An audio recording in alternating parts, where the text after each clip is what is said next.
G'day, this is Rhett from RHS Offroad Engineering. So we have a 200 series today and we're going to do some fitting and a little bit of discussion of features as well.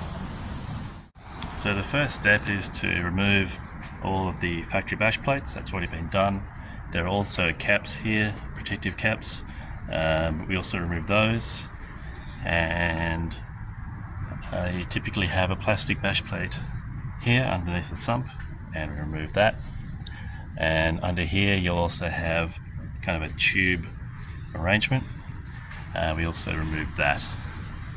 Under here we have the factory transfer case plating.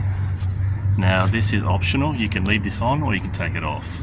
Now I think it's a combination of very flimsy bash plating, but I think it may have other functions.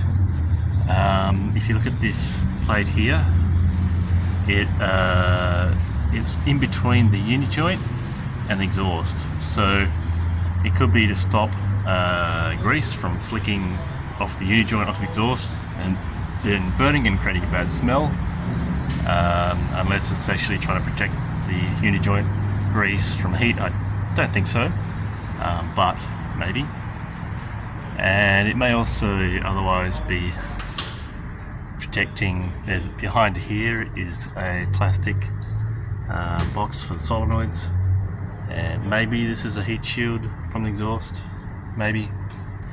So anyway, and if you did decide to take this off, you'd leave on the mass damper. The RHS bash plates come with all new bolts. When fitting RHS bash plates, you typically start at the rear. So we're preparing to fit the transfer case bash plate, and we need to fit these brackets as our starting point. So this is an existing captive thread behind here into the chassis. So all we have to do is just make sure the thread is clean and fit this bracket. And the same here, this one has a bolt in it, and we just remove the factory, so it has a bolt like that one here, and we just remove that bolt, and we don't need to take this shroud off or do anything with it. We just take the bolt out and replace it and put this bracket here. Okay, with the transmission plate also comes these three load plates, or washer plates you might call them, and they fit on top of this chassis rail here. So you'll have one of these going here, that fits in here, and once the bolt comes through, then they'll be ready for it. And over on the passenger side you'll have another one here, and this one goes on top. So that means that when you tighten the bolts, it won't put undue stress on the cross member. Okay, we've started by putting in this one here and this one over here, and they're just loose right now. So it's now we don't have to hold it up, and we can start putting the rest of them in. At this stage it's quite easy access to put the extra bolts in.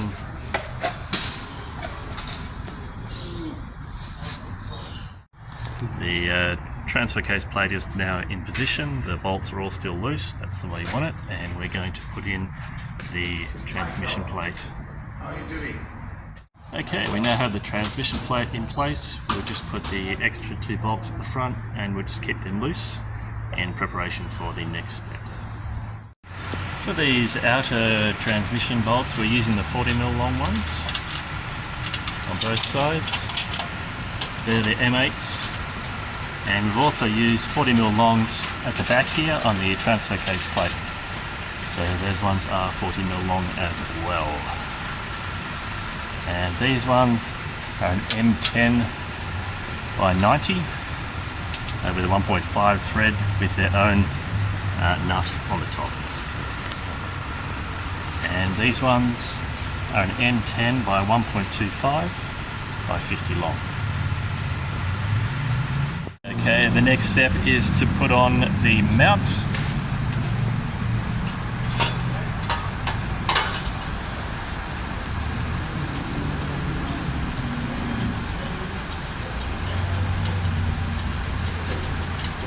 loosely.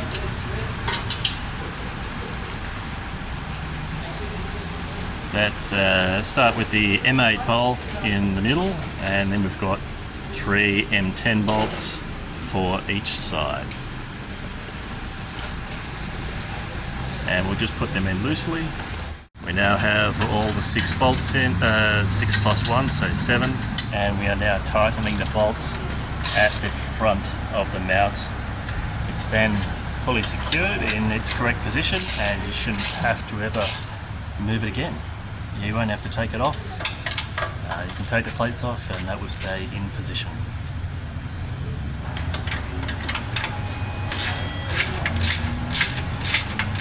We started by putting the front ones in loosely. And okay, we now have these 4 countersunk bolts in place, so we do them up tightly now. You want to tighten these ones first, let them find their home, and they've already been tightened, and we're now doing the final tighten on the front ones.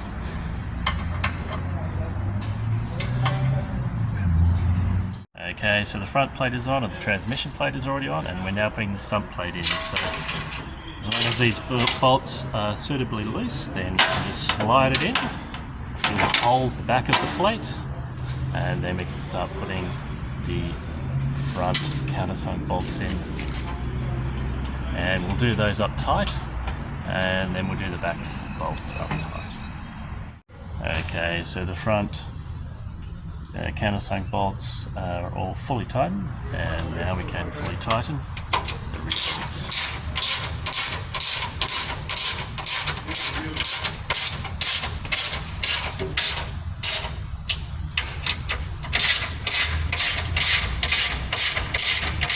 Okay, so now we're moving backwards. The sump plate is fully tightened, so we're now tightening the transmission plate.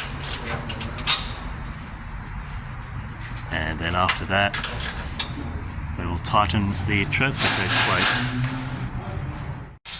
Okay, so we're now tightening up the transfer case plate. We've got we're holding the nut on the top with the spanner. So there's 3 of those to do, 2 on this side of the car, 1 on the driver's side.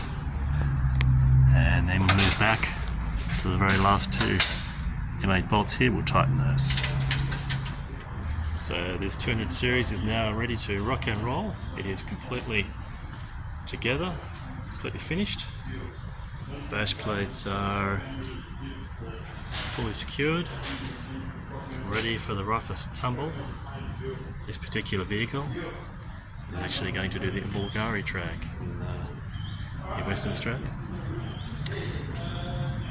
Thank you.